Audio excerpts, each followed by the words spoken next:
Hello friends, चलिए start करते हैं। आज सेक्शन 3 करेंगे हम। Section 3 of the companies act 2013 कहता है फॉर्मेशन ऑफ कंपनी। एक सेक्शन और जुड़ा हुआ है सेक्शन 7 जो कहता है incorporation of company. Section 7 company को बनाने के बारे में बताता है, लेकिन सेक्शन 3 कंपनी के फॉर्मेशन की बात करता है कि एक कंपनी को बनाने की क्या रिक्वायरमेंट्स हैं, जिसमें बेसिकली अगर बात करें तो एक पब्लिक कंपनी को बनाने, एक प्राइवेट कंपनी को बनाने और एक वन पर्सन कंपनी को बनाने की बात कही गई है।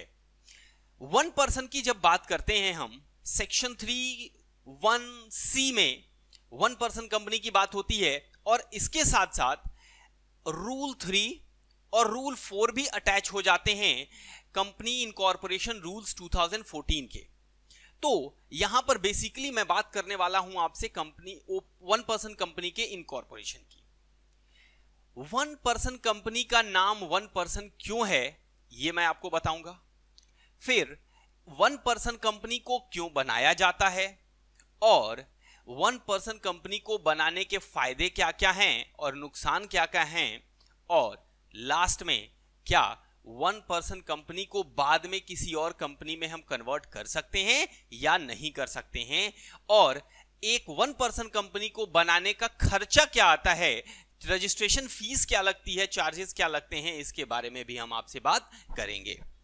तो आइए स्टार्ट करते हैं। सबसे पहले सेक्शन 3 फॉर्मेशन ऑफ कंपनी ये क्या बोलता है। सिंपल सी बात कहता है कि अगर आप कंपनी बनाना चाहते हैं तो आप बना सकते हैं, लेकिन आपको कंपनी किसी न किसी लॉफुल पर्पस के लिए ही बनानी होगी। If you are forming a company with an intention to act any fraudulent act, या फिर आप यूं कह सकते हैं कि कोई अदरवाइज इंटेंशन के साथ आप काम करना चाहते हैं जो लॉफुल नहीं है, तो इस तरह की कंपनी आप नहीं बना सकते हैं। दूसरी बात, अब ये लॉफुल पर्पस के लिए अगर आप कोई कंपनी बनाते हैं तो वो कंपनी क्या होगी, या तो पब्लिक होगी या तो प्राइवेट होगी या फिर वन पर्सन कंपनी होगी। Basically one person company is a kind of private company, जिसके लिए पब्लिक कंपनी के लिए कम से कम 7 या उससे अधिक लोगों की रिक्वायरमेंट होती है, प्राइवेट के लिए कम से कम 2 या उससे अधिक, लेकिन वन पर्सन कंपनी के लिए केवल एक व्यक्ति की रिक्वायरमेंट होती है, इसीलिए इसका नाम वन पर्सन कंपनी पड़ा। अब सुनिएगा, section 2 clause 62 of the companies act defines one person company, और इसमें कहा गया है कि a company which has only one person as a member is known as one person company. That's it. इतनी ही डेफिनेशन है कि एक ऐसी कंपनी जिसमें केवल एक पर्सन ही उसका मेंबर है उसे हम वन पर्सन कंपनी कहते हैं। लेकिन अब इसके पीछे का लॉजिक क्या है। बेसिकली आज की क्लास, आज का जो डिस्कशन है हमारा वो ओपीसी के लिए है, वन पर्सन के लिए है। हम वन पर्सन क्यों बनाते हैं, क्योंकि एक पब्लिक और प्राइवेट कंपनी बनाना थोड़ा सा कठिन हो जाता है as compare to the one person company. थोड़ी सी लीगल रिक्वायरमेंट्स बढ़ जाती हैं, फॉर्मेलिटीज बढ़ जाती हैं, खर्चे बढ़ जाते हैं, एडमिनिस्ट्रेशन बढ़ जाता है, और एक आदमी अगर अकेला बिजनेस कर रहा है, वो चाहता है कि अपने आप को कॉर्पोरेटाइज करना, कंपनी के फॉर्म में काम करना, तो वो कर सकता है ऐसा, लेकिन उसके लिए उसे वन पर्सन कंपनी बनानी होगी। देखिए, सोल प्रोप्राइटरशिप में आप काम कर रहे हैं, लेकिन आपको एक कंपनी के रूप में काम करना है, क्योंकि आप चाहते हैं कि हमारा नाम एक कंपनी के रूप में हो। क्योंकि सोल प्रोप्राइटरशिप में आपका जो नाम होता है ना, वो आपके प्रोप्राइटरशिप से जुड़ा होता है। आप अपने आप को उतना बड़ा फील नहीं करते हैं, या जो इन्वेस्टर्स होते हैं वो आपके साथ जुड़ने में थोड़ा सा कतराते हैं, इसलिए आप एक वन पर्सन कंपनी बना सकते हैं जिसमें एक आदमी का अपना कंट्रोल हो। तो अब इसको बनाने के लिए क्या फीस चाहिए, सुनेंगे। अगर आप एक वन पर्सन कंपनी बनाते हैं तो इसके लिए आप कितनी अपनी कैपिटल रखते हैं, कैपिटल के हिसाब से आपका रजिस्ट्रेशन का फीस लगेगा। और यदि आप अपनी कैपिटल 10 लाख रुपए रखना चाहते हैं या उससे कम रखना चाहते हैं तो इसके लिए आपको 2000 रुपए रजिस्ट्रेशन फीस देना पड़ेगा। किसको? इंडियन गवर्नमेंट को। लेकिन अगर आप इससे बड़ी कैपिटल की कंपनी बनाना चाहते हैं तो वहां पर आपको 10 लाख से ऊपर लेकिन 50 लाख तक की अगर कंपनी बनाना चाहते हैं वन पर्सन कंपनी, तो फिर 2000 रुपए तो आपको लगेंगे, प्लस पर 10,000 कैपिटल के लिए आपको 200 रुपए हाउ मच, ₹200, ये आपको फीस देनी पड़ेगी। अब आप जितनी भी कैपिटल रखना चाहते हैं आप रख सकते हैं। आई थिंक फीस का क्राइटेरिया आपको पता चल गया। ठीक, अब आइए कुछ बेसिक रिक्वायरमेंट्स की बात करते हैं एक ओपीसी के लिए। ओपीसी कौन बना सकता है? ओपीसी बनाने के लिए एक व्यक्ति अकेला, एक मेंबर, सिंगल 1% कंपनी बना सकता है, क्योंकि इसका नाम ही ओपीसी है। और उसके लिए भी कुछ रिक्वायरमेंट्स हैं, उस व्यक्ति के लिए भी कुछ रिक्वायरमेंट्स हैं। वो क्या रिक्वायरमेंट है, बहुत ध्यान से सुनेंगे। कहा गया कि एक नेचुरल पर्सन ही ओपीसी बना सकता है। मींस कोई एक कंपनी दूसरी 1% कंपनी नहीं बना सकती, क्योंकि एक कंपनी आर्टिफिशियल पर्सन होती है, नेचुरल पर्सन नहीं होती। तो इसका मतलब राम, श्याम, मोहन, सोहन, गीता, सीता, ये जो हैं नाम, ये नेचुरल पर्सन है, यही एक कंपनी बना सकते हैं। दूसरा, वो इंडियन रेजिडेंट होना चाहिए। वो इंडियन रेजिडेंट होना चाहिए। सर रेजिडेंट कौन होता है? रेजिडेंट का मतलब होता है कि जो व्यक्ति भारत में प्रीवियस ईयर में 182 दिन 182 डेज इंडिया में स्टे किया हो, उसे हम रेजिडेंट मानते हैं, और वो एक 1% कंपनी बना सकता है। इसका मतलब कोई ऐसा व्यक्ति जो प्रीवियस ईयर में भारत में 182 दिन से कम रहा हो, वो 190 या 200 दिन भारत के बाहर रहा हो, और वो आकर के भारत में 1% कंपनी बनाना चाहता हो, तो ऐसा व्यक्ति 1% कंपनी नहीं बना सकता है, क्योंकि वो रेजिडेंट नहीं कहलाएगा, because he is not staying in India in previous year for at least 182 days. Clear है? And third one is he must be the citizen of India. वो भारत का नागरिक होना चाहिए। तो ये 3 शर्तें हैं जो एक व्यक्ति को एक ओपीसी बनाने के लिए रिक्वायर करती हैं। ये तीनों चीजें होनी चाहिए, तीनों में से कोई एक नहीं, ये तीनों की तीनों चाहिए। साथ साथ वो माइनर भी नहीं होना चाहिए, वो व्यक्ति माइनर नहीं होना चाहिए। अगर वो माइनर है तो वो ओपीसी नहीं बना सकता। और मैं आपको बताऊं कि बहुत ध्यान से सुनेंगे आप मेरी बात को, कि एक व्यक्ति केवल और केवल एक ही ओपीसी बना सकता है। ये बहुत इंपॉर्टेंट बात है। बहुत सारे क्लाइंट्स मेरे से सवाल पूछते हैं, बहुत सारे स्टूडेंट्स मेरे से सवाल पूछते हैं कि क्या मैं अकेला 2-3 ओपीसी बना सकता हूं क्या? जी नहीं, आप ऐसा नहीं कर सकते। न तो आप एक से ज्यादा कंपनी बना सकते हैं, और ना ही आप माइनर होने चाहिए। दोनों बातें आपको ख्याल रखनी है।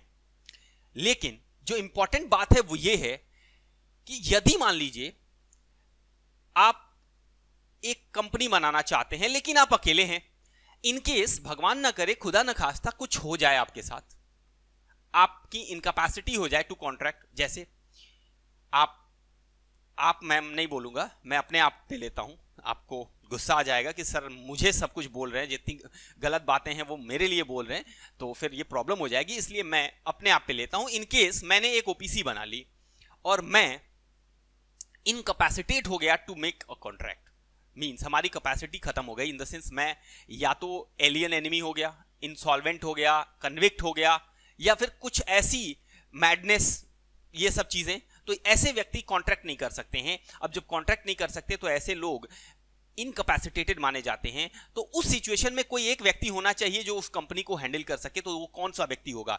तो जैसे ही कोई व्यक्ति एक कंपनी बनाता है, 1% कंपनी, ये मान लीजिए 1% कंपनी है, और ये है राम ने ये कंपनी बनाई। अब राम की जिम्मेदारी बन जाती है कि ये तुरंत किसी और व्यक्ति को एक नॉमिनी के रूप में क्या करे? अपॉइंट करे। ऐसा क्यों? क्योंकि अगर राम की डेथ हो जाती है या कुछ भी हो जाता है इसके साथ, तो फिर ये नॉमिनी क्या हो जाएगा? इस कंपनी का मेंबर बन जाएगा। और इस कंपनी के मेंबर को हम नाम देते हैं सोल मेंबर। क्या नाम देते हैं? सोल मेंबर कहलाता है। तो फिर जब जैसे ही सोल मेंबर की डेथ होती है, ये नॉमिनी आकर के सोल मेंबर बन जाता है, और फिर नॉमिनी को रिक्वायरमेंट होती है कि वो भी दूसरा कोई नॉमिनी अपॉइंट करे। क्लियर है? ये बात समझ में आ गई? तो हर एक 1% कंपनी में अपना जो सोल मेंबर होता है, जिसने उस कंपनी को बनाया है, वो किसी दूसरे को नॉमिनी अपॉइंट करता है। अच्छा, अगर नॉमिनी अपॉइंट हो गया, इन केस इस व्यक्ति की डेथ हो गई, तो नॉमिनी फिर सोल मेंबर बन जाएगा, तो उसको भी रिक्वायरमेंट है कि वो भी दूसरा नॉमिनी तुरंत अपॉइंट कर ले। और जो खास बात है वो ये है, अब बहुत ध्यान से सुनेंगे मेरी बात को, ये जो नॉमिनी होता है ना, इसको ऐसे ही नहीं अपॉइंट कर सकते। इसकी रिटन कंसेंट लेनी होती है। क्या? इसकी रिटन कंसेंट, सहमति लेनी होती है लिखित में, और इसके लिए एक फॉर्म आता है जो रूल्स ने प्रोवाइड किया है, कंपनी इनकॉर्पोरेशन रूल्स, और उसने कहा है कि इसके लिए जो फॉर्म होता है कंसेंट लेने के लिए, उसको हम INC 3 कहते हैं। क्या कहते हैं? INC 3 में हम उसकी रिटन कंसेंट लेते हैं। ठीक है, तो उसने सहमति अपनी दे दी, अब वो हमारा नॉमिनी बन गया। अब सोल मेंबर की डेथ होगी तो वो नॉमिनी फिर से मेंबर बन जाएगा और उस कंपनी को चलाना शुरू कर देगा। लेकिन एक बात और, अगर मान लीजिए ये सोल मेंबर चाहता है कि मैं इस नॉमिनी को चेंज करके किसी दूसरे व्यक्ति को नॉमिनी बना दूं, तो ऐसा कर सकता है। इसके लिए इस सोल मेंबर को क्या करना होगा, 1 पर्सन कंपनी जो OPC है, उस कंपनी को रिटर्न में ये नोटिस देनी होगी, लिखित में देना होगा कि भाई हमने ये नॉमिनी चेंज किया है। और इसके लिए फिर कंपनी क्या करती है, इस बात की इंफॉर्मेशन ROC को देती है। ROC जानते हैं ना, रजिस्ट्रार ऑफ कंपनीज। तो ROC को ये इंफॉर्मेशन कंपनी देती है, और उसके लिए ये जो चेंज होता है उसके लिए INC 4 एक नया फॉर्म भरा जाता है, INC 4, जिसमें चेंज की बात होती है, और ये चेंजेस ROC को बताए जाते हैं बाय द कंपनी। ठीक है, ओके। और ये जब इंफॉर्मेशन ROC को पहुंच जाती है तो उसके बाद एक नया नॉमिनी भी अपॉइंट कर लिया जाता है। मींस नया नॉमिनी अपॉइंट करने के बाद ही ये इंफॉर्मेशन जाती है। तो पहले इस सोल मेंबर को जो भी चेंज करना है वो कर लेगा, नए वाले व्यक्ति से भी INC 3 ले लेगा, और ये INC 3 और INC 4 दोनों के दोनों चले जाएंगे किसको? ROC को। और ROC के पास कोई भी जाकर के ये पता कर सकता है कि इस कंपनी का नॉमिनी कौन है। ये क्लियर है? अब सवाल ये उठा कि अगर नॉमिनी चाहे, इस बार तो मेंबर ने नॉमिनी को चेंज कर दिया, लेकिन अगर नॉमिनी चाहे अपने आप को विड्रॉ करना, तो क्या ऐसा कर सकता है? हाँ जी, नॉमिनी भी ऐसा कर सकता है। नॉमिनी कहता है कि मुझे इस कंपनी का सोल मेंबर नहीं बनना या नॉमिनी नहीं रहना, मैं हट जाना चाहता हूं, तो ये फिर अपनी नोटिस दे देगा, किसको? कंपनी को भी देगा और साथ साथ सोल मेंबर को भी देगा। और सोल मेंबर फिर विदिन 15 डेज, सोल मेंबर की जिम्मेदारी होती है कि 15 दिन के अंदर अंदर किसी नए व्यक्ति को नॉमिनी अपॉइंट करे, और फिर उसकी भी कंसेंट लेकर के INC 3, और दोबारा से फिर 30 दिन के अंदर अंदर कंपनी क्या करेगी? इन्फॉर्म कर देगी ROC को। तो कंपनी की रिस्पॉन्सिबिलिटी होती है ROC को बताना, सोल मेंबर की रिस्पॉन्सिबिलिटी होती है कंपनी को बताना। ठीक, ये काम हो गए। ये दोनों चीजें पॉसिबल हैं। नॉमिनी चाहे तो खुद हट सकता है, और सोल मेंबर चाहे तो नॉमिनी को भी रिप्लेस कर सकता है। अब एक बहुत इंपॉर्टेंट चीज इसमें डिस्कस करने वाली है, वो मैं आपको बताऊं। अगर मान लीजिए मैं आपसे ये कहूं कि राम एक ऐसा व्यक्ति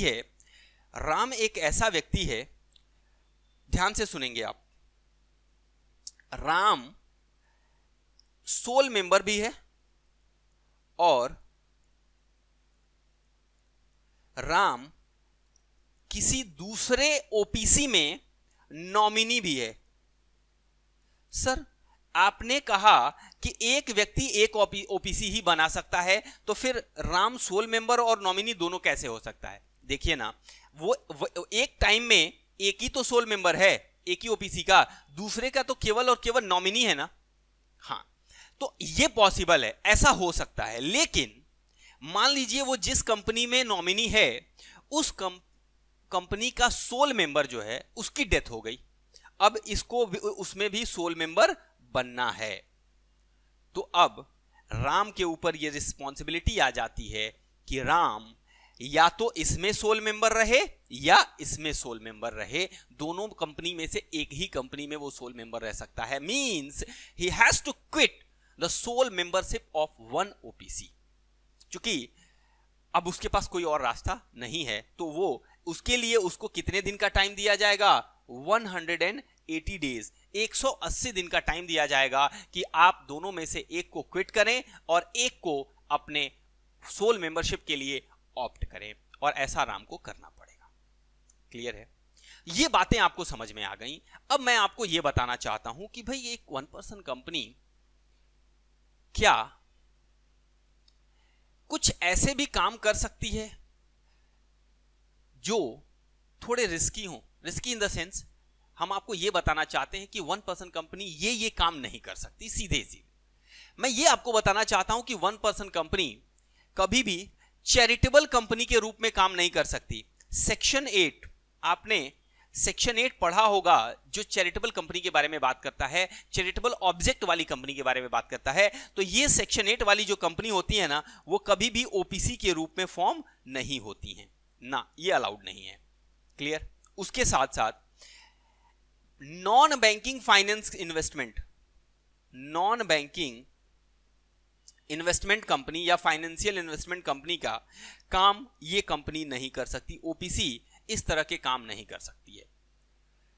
ओपीसी एक 1% कंपनी अपने आप को न तो सेक्शन 8 कंपनी के रूप में इनकॉर्पोरेट कर सकती है और ना ही कन्वर्ट कर सकती है। ये कन्वर्जन भी पॉसिबल नहीं है। मींस आप सेक्शन 8 के रूप में बन नहीं सकते, इनकॉर्पोरेट नहीं हो सकते, तो अपने आप को कन्वर्ट भी नहीं कर सकते। उसके साथ साथ अब सुनेंगे, 1% कंपनी अगर चाहे तो पब्लिक कंपनी में, पब्लिक या प्राइवेट कंपनी में अपने आप को कन्वर्ट कर सकती है, लेकिन कम से कम इनकॉर्पोरेशन के 2 साल, इस कंपनी को कम से कम 2 साल वेट करना होगा। आपने 1% कंपनी के रूप में खुद को इनकॉर्पोरेट क्यों किया? अगर आपको एसी में कन्वर्ट करना था तो एक दो साल का एक पीरियड आपके लिए कंपल्सरी कर दिया गया है कि आप अपने आप को ओपीसी के रूप में रखेंगे, फिर आप अपने आप को कन्वर्ट करेंगे। उसके साथ साथ कभी कभी कुछ एक्सेप्शंस भी हैं, कुछ परिस्थितियां आ जाती हैं जिसमें इस 2 साल वाला नियम अप्लाई नहीं होता, क्योंकि ये 1% कंपनी छोटी कंपनी होती हैं, बहुत बड़ी कंपनी नहीं होती हैं। और अगर ये कंपनी अपनी लिमिट को क्रॉस कर जाती हैं, वो लिमिट क्या है मैं आपको बताने वाला हूं। वो लिमिट ये है कि अगर ये अपनी paid up share capital 50 lakh रुपए से क्रॉस कर जाती हैं, या फिर और अपनी रिलेवेंट ईयर की टर्नओवर एक्सीड कर जाती है 2 करोड़, तो फिर इस केस में वो अपने आप को 2 साल के अंदर पब्लिक या प्राइवेट कंपनी में कन्वर्ट कर लेगी। और ये जो बात है ना, इसे हम कंपल्सरी कन्वर्जन के नाम से जानते हैं। क्या बोलते हैं इसे? Compulsory conversion. मतलब इस केस में आपको अपने आप को किसी न किसी रूप में कन्वर्ट करना ही है, चाहे पब्लिक या प्राइवेट में। तो क्या ये बात समझ में आ गई? देखिए जरा, अब इन सब बातों को मैं आपको टेक्स्ट में दिखा दूं, फटाफट देखेंगे बहुत ध्यान से।